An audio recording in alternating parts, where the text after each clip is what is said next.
परतोब आले आणि सगळे उदास बघितल्याबरोबर तिथे, आणि भरताला कळलं हे. मग भरत कुठे गेले? आधी कैकेयीकडे गेले? नाही, भरत आधी कौशल्याकडे गेले. धावत गेले आणि कौशल्याला मिठी मारली. आई, मी असताना राम वनात जाणं शक्य नाही. हे बंधुप्रेम आहे बघा. तेव्हा मी असताना हे राम वनात जाणं शक्य नाही. हे रामाला वनात कशाला पाठवलं? आणि आई, तू कौशल्या रडायला लागली होती. आई, तातांनी असं केलं. त्याला माहिती नाही काय झालं तर. तातांनी असं कसं केलं? आई, आई बघितलं तर कपाळाचं कुंकू मोडल्या गेलं. आई, तात कुठे गेले? बेटा, राम वनाच्या मार्गावर गेल्याबरोबर तात आपल्या सगळ्याला सोडून निघून गेले. आई, तातांचं शरीर तैललोणीमध्ये ठेवलं होतं. दशरथाचं शरीर तैललोणी कोणी नाही, कारण हे सगळं दृश्य बघितल्याबरोबर शत्रुघ्न मूर्छित होऊन पडले. कोण जाणार? कोण घेऊन जाणार? त्यांनी तैललोणीमध्ये वशिष्ठांनी शरीर ठेवलं आणि तिथे कौशल्याच्या दारावर आतमध्ये भरत गेल्याबरोबर तिथे मंथरा उभी होती आरती घेऊन. आणि भरत बाहेर यायला लागल्याबरोबर सांगितलं की बेटा, अयोध्येचं राजसिंह तुझी वाट बघते, मी आरती करते. हात मारला आरतीवर, केस धरून ओढायला लागल्याबरोबर सेवकांनी वशिष्ठांना सांगितलं की महाराज, मंथरा आता जिवंत राहणार नाही. ताबडतोब वशिष्ठांनी सांगितलं की भरता, सोड दिला. एक शव आधीच घरामध्ये पडली. भरताने सांगितलं, गुरुदेव, मी रामाला वनात नाही जाऊ देणार. मी रामाला तिथे राज्याभिषेक करेल. सगळं साहित्य घेऊन वशिष्ठांना घेऊन जातात आणि प्रार्थना करतात. गुरुदेव जातात, पण रामाने भरताला समजावलं. भरता सगळ्या आतल्या गोष्टी सांगितल्या. 14 वर्ष हा म्हणता निघून जाईल. तेव्हा भरताने सांगितलं, आपली राजगद्दी आहे, मी नाही बसणार तिथे. रामाने काय सांगितलं? तुला नकोय? नाही, मलाही नकोय. ठेव त्यावर जोडे. जोडे ठेवले? हो. आपल्याला माहिती आहे 14 वर्ष पर्यंत अयोध्येच्या राजसिंहासनावर भरत नाही बसलं. हो, हे बघतो. रामाच्या चरण पादुका आणल्या आणि त्याच्यावर ठेवून दिले. जोडेच आहे की नाही ते? चरण पादुका म्हणजे जोडेच झाले ना. ते ठेवले. तिथे नमस्कार करत होता. आणि हे वनात राहतात, कंदमुळे खातात. मी देखील आणि नंदीग्रामला राहिले, कंदमुळे खात होते. आणि तिथे अशा स्थितीने ते हे केले इकडे. आणि भरत अयोध्येमध्ये सगळं हे दशरथाचं नंतर सगळी क्रियाक्रम झालं. इकडे भगवान राम आता गंगा पार करू इच्छित होते. राम लक्ष्मण सीता देखील बरोबर गेली, लक्ष्मण देखील गेले. सीतेला सगळ्यांनी सांगितलं, नुकतंच लग्न होऊन आलेली आहे, तू जाऊ नको. सीतेने सांगितलं आणि राम काटेरी मार्गावरती फिरेल तेल आणि मी गादा गिरद्यावर लोळ हे होणार नाही. जिथे राम तिथे सीता राहील. मी जाणार. गेली तेव्हा सीतेचं वय किती होतं? 18 वर्षाचं वय होतं. आणि रामाचं वय 27 वर्षाचं. वनगमाला गेले तेव्हा राम 27 वर्षाचे, सीता 18 वर्षाची. सीता अयोध्येत किती दिवस राहिली आपल्याला माहिती आहे? पूर्ण रामायण सांगायला वेळ नाही. किती झाली? 9 वर्ष 9 महिने 9 दिवस आणि 9 तास एवढीच आहे. बाकी तिथं सगळं जीवन जंगलामध्ये. संक्षिप्तपणे पुढचं चरित्र ऐकून घ्या आणखी. तर ते सीता देखील बरोबर, लक्ष्मण देखील बरोबर गेले. गंगेच्या किनाऱ्यावर उभे होते. पुष्कळ नवीन नवीन नावा होत्या. आणि रामाने बघितलं, एक नाव दूर होती, जुनी होती ती नाव. तर सांगितलं की ती नाव बोलवायची आहे. लक्ष्मण, इथे नवीन नवीन नावं आहेत ना, यातली एखादी. त्यामुळे यातली नाही, ती पाहिजे. सीतेला सांगितलं, रामाचं काम विचित्रच आहे, ह्या नवीन नावा सोडून ती का मागली? अरे रानात जिल्ह्याला रानच जाणणार की नाही. गोस्वामीजी काल आपल्याला सांगितलं, आपली कोणतीही इच्छा भगवान पूर्ण करतात. माईक इच्छा पूर्ण करतात, त्याला वेळ लागेल. सात्विक इच्छा एकदम पूर्ण करतात. कारण त्यांचा आपल्याजवळ बॉन्ड लिहिलेला आहे गीतेमध्ये. चला, ये यथा माम प्रपद्यन्ते तथा तथैव भजाम्यहम्. मी सगळी इच्छा पूर्ण करतो. मग कोणाची पशु पक्ष्याची इच्छा देखील पूर्ण करतात. तोच प्रसंग आम्ही संक्षिप्तपणे आता सांगतो. त्या नावावर त्याला बोलावलं. गोस्वामीजी हा प्रसंग स्वतंत्रपणे सांगायला लागलं तर 3 दिवस चालतो. आणि सप्ताहामध्ये वेळेचं बंधन सगळ्या चौप्या आम्ही एकदम सांगू.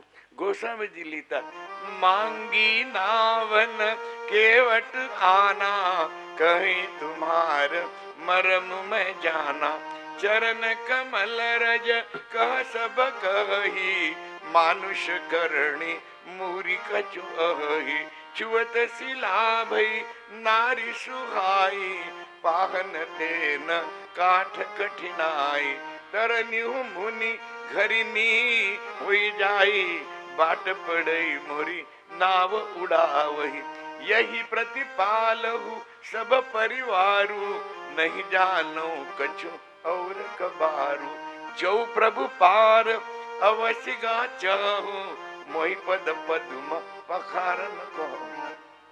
सांगून दिलं आम्ही एकदम सांगितलं सगळं की मांगी नावन केवट वाना, ए तुझी नाव आण.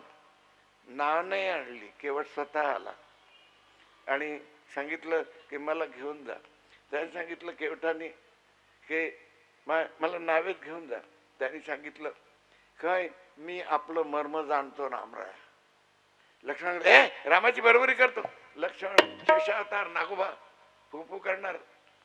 रामाने सांगितलं ऐकूच दे रे. तर महाराज माझं मर्म मी नाही जाणत. बघा वृंदावनचे एक संत का लिहितात, शेष महेश गणेश सुरेश दिनेश हो जाही निरंतर ध्यावे, जाही अनादि अनंत अखंड अछेद्य अभेद्य सुवेद बतावे, नारद से सुख व्यास रटे पची हारित उपनी पार न पावे, ताई अहिर की छो हरिया छछिया पर छाछ नाचे न जाए. मोठमोठे देवता ध्यान करतात आणि जे अनादि अनंत अखंड अछेद्य असं वेद सांगतात. नारद वेदव्यास शुद्धादी पार पाडलं नाही. तिथे या गोपी एवढंच ताक देऊन त्याला नाचायला लावतात. हे त्याचं रहस्य. हे काय आहे? तो ज्ञानाच्या अधीन नाही. नाहम वेदेन तत्सम ज्ञानेन चेज्या गीते सांगते. तो प्रेमाच्या अधीन आहे. त्याला ज्ञान नको, तुमचं प्रेम द्या त्याला. तो तुमच्या अधीन येईल, तुमच्या मागे मागे फिरेल. मातांनो विचार करा. जीवनाची संध्याकाळ आहे. आम्ही अर्जवून सांगतो की त्याचं नाव नका सोडू आणि मृत्यूच्या अगोदर त्याचं दर्शन करा. तेव्हा तर त्यांनी बोलावलं. तो आला, म्हणाले महाराज माझी जुनी नाव आहे. आपला पाय लागल्याबरोबर आणि दगडाची स्त्री झाली तर ही जुनी नाव आहे. याची स्त्री झाली तर एक बायको सांभाळताना की नो आले, ही दुसरी दोन दोन सांभाळ कशी? कारण काय, यही प्रतिपाल हो सब परिवारू. कोणा 2 रुपये 8 आणे, 2 रुपये 4 रुपये असं घेऊन जीवन चालवते. तर जऊ प्रभू पार अवश्य गा जाऊ, मही पद पद्म पखार न कहू. जर माय बघा केवढा अधिकार. जर माझ्या नावेत बसून जायचं असेल तर आपण मला पाय धुवायला सांगा, मी आपले पाय धुईल आणि मग जाईल. नाही तर राम राम. लक्ष्मणाच्या थोबाडीत मारू. अरे थोबाडीत न मारून त्याचे मिशा बघ केवढा आहे. तू बिन मिशाचा आहे. हे हातात असे चांदीचे कडे, लाल लाल कपडे घातलेले. तर रामाने काय सांगितलं? मग सीतेने सांगितलं की सीता काय बोलणार? रामाने काय सांगितलं? बेगी आनु जल पाय पखारू, होत विलंब उतार ही पाणी. लवकर पाणी आण आणि पाय धु. रामाचे डोकं फिरलं काय? पाय आण, लवकर आण, पाय धु आणि मला पार कर. अरे सगळ्या जगाला तू पार करतो आणि एका केवटाला सांगतो मला पार कर म्हणून. केवटांनी काय केलं? केवट राम रजाय सुपावा, पाणी कठवता भरील यावा. लाकडाचा लोटा भरून पाणी आणलं. कारण धातूच्या भांड्यातनं पाणी काढलं की एकदम सुकून जातं. लाकडाचं सुकत नाही. सगळं तीर्थ संपल्यानंतर जेवढे दिवस ओलं राहील चाटून चाटून घेत राहील. तीर्थाचा तेवढा लाभ. अति आनंद उमगी अनुरागा, चरण सरोज पखारन लागा. धोवन लागा नाही, पखारन लागा. घासून घासून. काय हो, रामाचं नाव घ्यायला पुण्य पाहिजे. रामाचं नाव ऐकायला पुण्य पाहिजे. मग रामाचे पाय धुवायला काहीच पुण्य लागणार नाही काय? काहीतरी पुण्य केल्याशिवाय हे होते काय? मग हे कर. बरं तिथे सीता बसलेली आहे, लक्ष्मण बसलेले आहे. त्यांनी केवटाला दिव्य दृष्टी दिली. का बरं? आम्ही आपल्याला सांगितलं होतं की आपली प्रत्येक इच्छा परमेश्वर पूर्ण करतो. थोडंसं आपण मागे जाऊया. आणि मागे क्षीरसागरामध्ये भगवान शेषशाहीवर पडलेले असताना एक कासव, ते तिकडे इथे लक्ष्मण शेष होते आणि महालक्ष्मी सीता, तिथे महालक्ष्मी होती, ती सीता होऊन आली आणि हे लक्ष्मण. तेव्हा एक कासव तोंडाकडनं दर्शन करायला आल्याबरोबर हो हे करत होते. हा शेष भगवान तिकडून जात होता. पायाकडनं आल्याबरोबर इकडे महालक्ष्मी तिकडे असं करत होती. इकडनं तिकडनं रामाने ओळखलं, किती व्याकुळ झाला. थोडंसं दर्शन करून दिलं तर काय होते. तेव्हा बोलले नाही. आपल्याला सांगितलं कोणती इच्छा करा ते पूर्ण करतात. तो आणि कासव या बाजूने आला, पाय असे होते, एकदम असा वर उडाला आणि त्याच्या डोळ्याजवळ हे रामाचे पाय आणि तिथेच प्राण निघून गेले. गीता काय सांगते? यम्यम वापी स्मरण भावम त्यजेत्यन्ते कलेवरम तम तमेवेति कौंतेय सदा तद्भाव भाविता. ज्या ज्या भावनाचं चिंतन करून प्राण सोडाल त्याला मिळा. तोच कासव केवट होऊन आला. रामाने त्याची नाव का बोलवली? तुझी पायाला स्पर्श करण्याची इच्छा होती, यांनी नाही होऊ दिली. आता हे बसले राहतील आणि तू पाय धु माझे. हे काय त्यांना सांगितलं. नंतर पाय धुवायला लागला तेव्हा दिव्य दृष्टी यांनाही दोघांना दिली, केवटालाही दिली. आपला जन्म आठवला की मी कासव होतो. माझ्या रामाने पाय धुवायला लागला, मध्येच पाय तोंडाला लावायला लागला. आणि गोस्वामीजी काय लिहितात? पद पखारी जल पान करी आप सहित परिवार. पद पखारी जल पान करी आप सहित परिवार.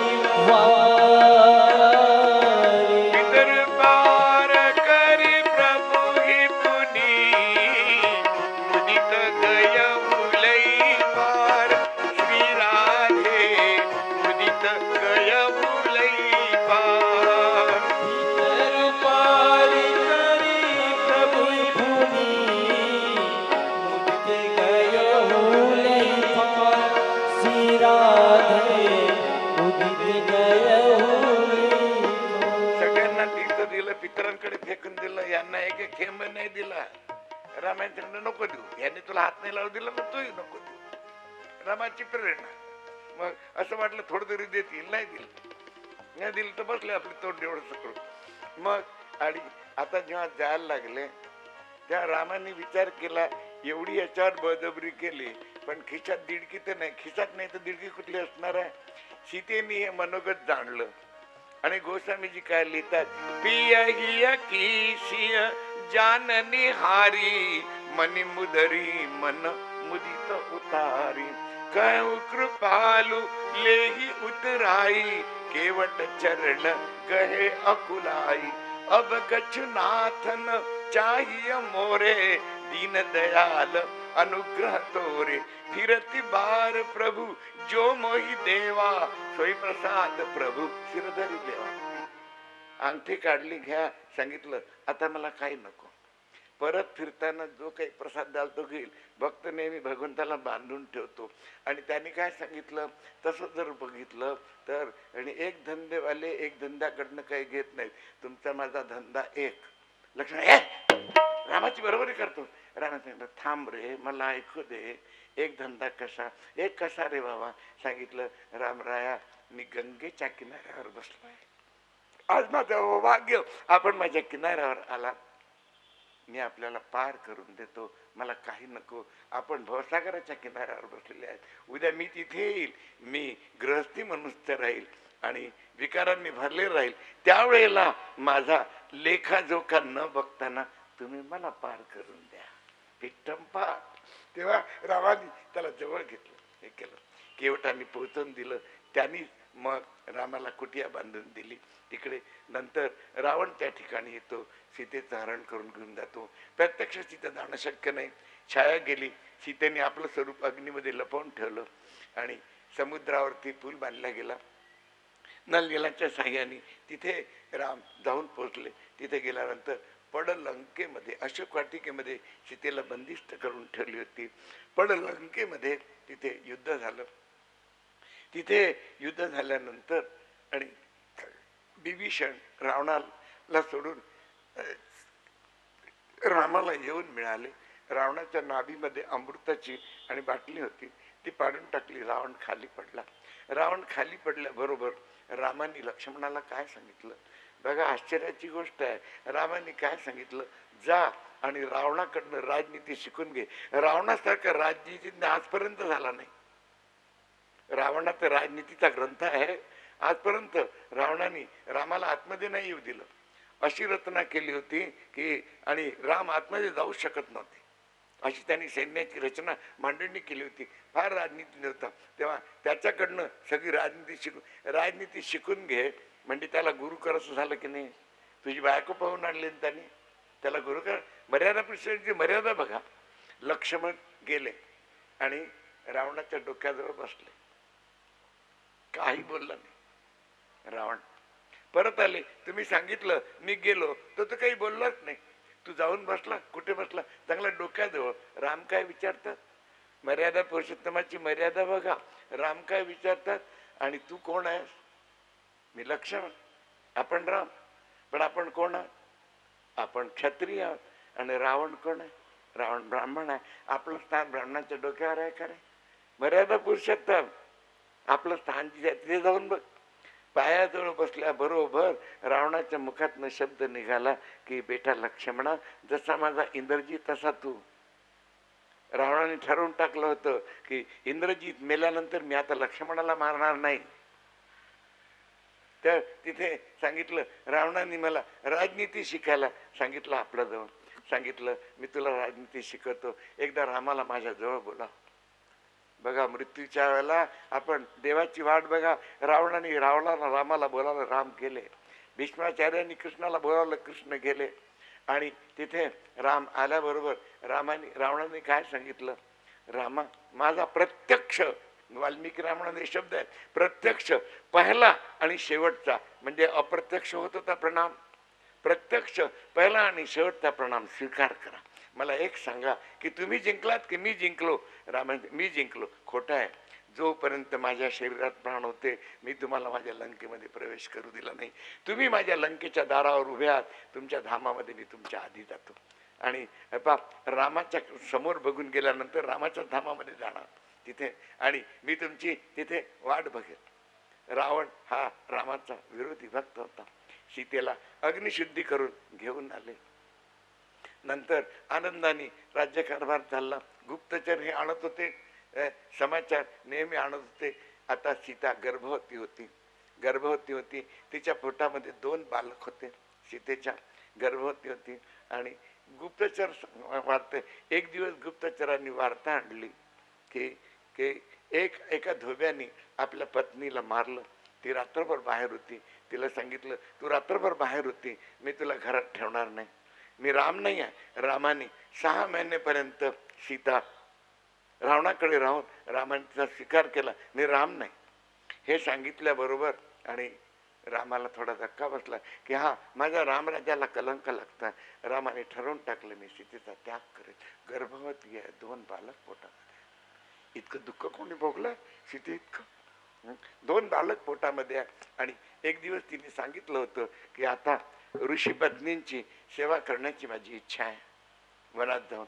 रामाने सांगितलं केव्हा तरी जाईल, अनायास. आणि हे झाल्याबरोबर एक दिवस लक्ष्मणाला बोलावून सांगितलं की लक्ष्मणा, सीतेची अशीची इच्छा आहे, तिला घेऊन जा. आणि गेल्यानंतर तिला परत आणू नको. का बरं. तिथे गेल्यानंतर सांग की मी तिचा त्याग केला. लक्ष्मणाने सांगितलं, गर्भवती आहे, 2 बालक पोटामध्ये आहे, आपण हे काम दुसऱ्याला सांगा. लक्ष्मणा, तुला माझ्या आज्ञेचं पालन करावं. राम कधी लक्ष्मणाला दाटत नव्हते, आता दाटलं. ठीक आहे. इकडे सीतेने बघितलं, वातावरण सगळं उदास झालेलं आहे. रथ तयार केला. सांगितलं रामाची आज्ञा झाली आहे. रथ तयार केला आणि ताबडतोब रामाला नमस्कार करायला गेली. राम उदास होते. रामाने काय सांगितलं, सीते सदैव सुखी राहा. आणि राम आपल्या महालात निघून गेले. सीतेला कळेना. पहारेकऱ्यांनी एकदम आणि शस्त्र लावून दिले मध्ये, आतमध्ये नाही जाऊ दिलं. डोळ्याला धारा लागल्या. विचारलं, भाऊजी जर रामाची इच्छा नसेल तर मी जाणार नाही. नाही, रामाने सांगितलं घेऊन जा. रथात बसली. सीतेच्या डोळ्याला धारा लागल्या आणि कितीतरी प्रश्न विचारले. लक्ष्मणाच्या डोळ्याला धारा लागल्या. तिथे घेऊन गेले. ऋषीपत्नींची सेवा झाली. सीतेने सांगितलं की आता परत चालायचं ना. बोक्षाबोक्षी लक्ष्मण रडायला लागले, मला क्षमा कर. बोलताना माझी जीभ का गळून पडत नाही. काय झालं भाऊजी, काय झालं? रामाने आपला त्याग केला. मूर्छित झाली. गर्भवती आहे, अयोध्येची राणी आहे, मूर्छित झाली. भाऊजी अयोध्येत एखाद्या वाटिकेमध्ये मला ठेवून द्या. रामाची आज्ञा नाही. वाल्मिकीच्या आश्रमात सोडलं. वाल्मिकी हे जनक राजाचे मित्र होते. बघा, वाल्मिकीने रामायण लिहिलं. लवकुश कांड सीता वाल्मिकीच्या आश्रमात होती तेव्हा लिहिलं गेलं. का लिहिलं गेलं तेव्हा प्रसंग येईल तेव्हा सांग. आधी लिहिलं ना त्यांनी लवकुश कांड, कारण त्यांना माहिती होतं ते माझ्याजवळ येणार. सुखदेव महाराज करतात. लक्ष्मण निघून गेले. भाऊजी भाऊजी विचार केला की रामा, मन तर तुझ्या चरणाजवळ आहे, शरीर देखील तुझ्या चरणावर होते. उंचावट्यावर गेली आणि तिथून उडी मारणार तेवढ्यामध्ये वाल्मिकीने धरून घेतलं. वाल्मिकी आणि जनकाचे मित्र होते, लहानपणापासून बोलतात, बेटी रघुकुलाचे 2 अंश तुझ्या उदरामध्ये आहेत, त्यांच्याकरता तुला राहावं लागेल.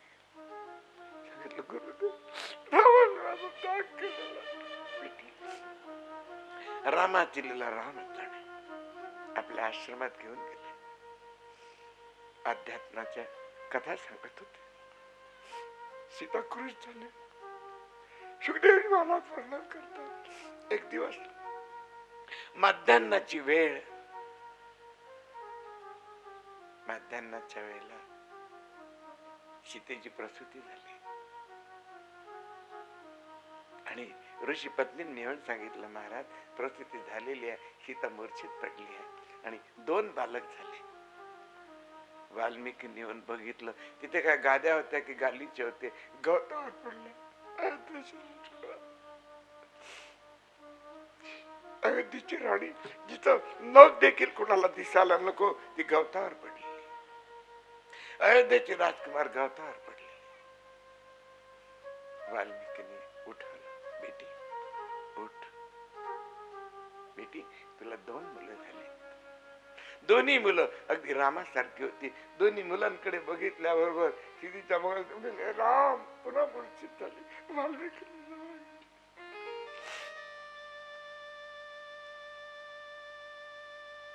वाल्मिकींनी नामकरण केलं.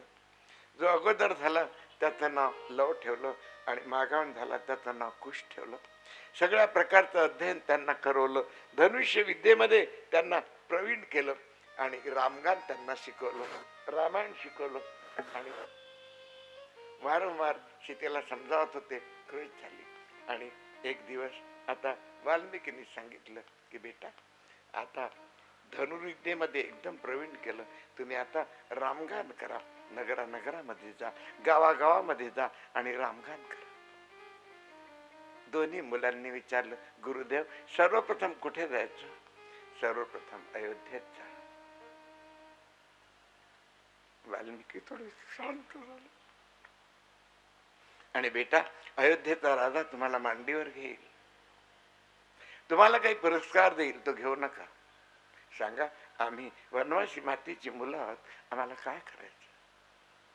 आणि गुरुदेव, जर अयोध्येच्या राणीने मांडीवर घेतलं तर? वाल्मिकीने दोघांना जवळ घेतलं. काय सांगतील? ही तर अयोध्येची राणी आहे. कळे ना मुलांना. आईच्या जवळ आले. आई, गुरुदेवांनी रामगान करायला जायला सांगितलं. जा बेटा, आनंदाने रामगान करा. बेटा, सर्वप्रथम कुठे जायला सांगितलं रे? आई, सर्वप्रथम आम्हाला अयोध्येत द्याल. अयोध्या? बेटा, आई, अयोध्येचं नाव ऐकल्याबरोबर तू घाबरून का गेलीस गाई? बेटा, फार मोठ्या राजाच्या राज्यात जातात, तिथला राजा तुम्हाला मांडीवर घेईल बेटा, काही पुरस्कार देईल, ते नका स्वीकारू बेटा. सांगा आम्ही वनवासी मातीची मुलं. आणि आई, जर राणीने आम्हाला मांडीवर घेतलं तर? दोन्ही मुलांना जवळ घेतलं. काय सांगेल मी त्या अयोध्येची राणी आहे. मुलांना कळे ना. गेले आणि अयोध्येत गेल्याबरोबर सगळा राम अगदी रामासारखे उभे दोघे दिसायला. तिथे खूप प्रचार झाला आणि काय मुलं गातात गातात तर डोळ्याचं पाणी कमी होत नाही कधी, इतकं छान. रामाने सांगितलं दोघांनाही राजमहालात बोलवा. मी देखील आणि ऐकेल राजमहालात. आणि सिंहासन एक तयार केलं. एकच सिंहासन होतं. तेव्हा दोन्ही मुलं येऊन बसले आणि एकाला लहान सांगतो, दादा केवढा मोठा महाल. त्यांना काय माहिती की हा आपलाच महाल आहे म्हणून. केवढा मोठा महाल आहे रे. आणि तर सांगितलं तिथे की हे इथे राजा आता इथे बसतील. बालकांनी विचारलं. तेवढ्यामध्ये लहानाचं लक्ष गेलं. एका बाजूला सीतेची सोन्याची उभी प्रतिमा होती. सोन्याची उभी प्रतिमा, पूर्ण प्रतिमा. प्रत्येक यज्ञाच्या वेळेला राम प्रतिमा करत असत. काय करत असत ते सांगायला तर वेळ नाही. ती प्रत्येक प्रतिमा मग सजीव व्हायची, कारण तो सीतेचा शाप होता. हे सांगायला वेळ नाही आता. तर ती सोन्याची प्रतिमा होती. सोन्याची प्रतिमा होती आणि धाकट्याने बघितल्याबरोबर एकदम आई, तो मोठा म्हणाला, अरे इथे आई कुठून आली? दादा, हे तर आईची प्रतिमा आहे रे. आपली आई इथे कशाला येईल रे? अरे आईची प्रतिमा. त्यांनी सेवकांना विचारलं की महाराज, आणि राजाचं आसन मांडलेलं आहे, राणीचं आसन राज नाही ऐकणार. सेवकांनी सांगितलं,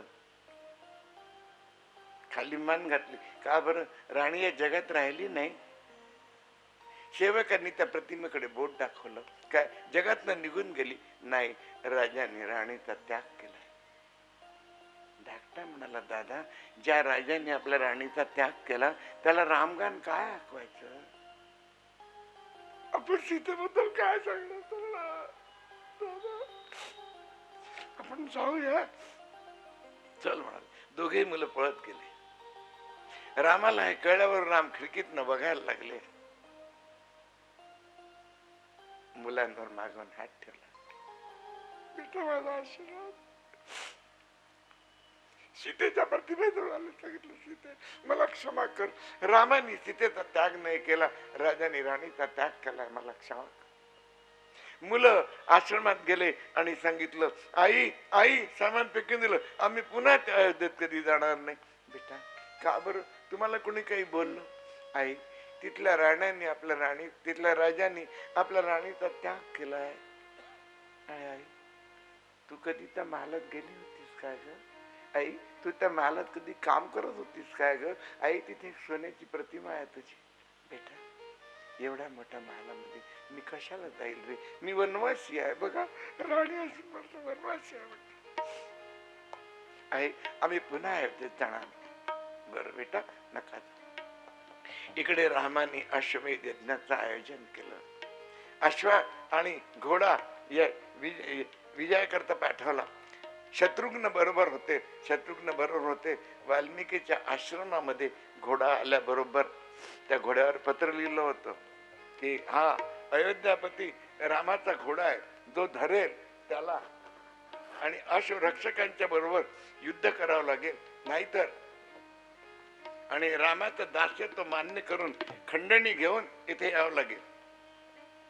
धाकट्याने वाचलं, दादा लेखांनी राणीचा त्याग केला आणि पत्र मग कसं लिहिलं?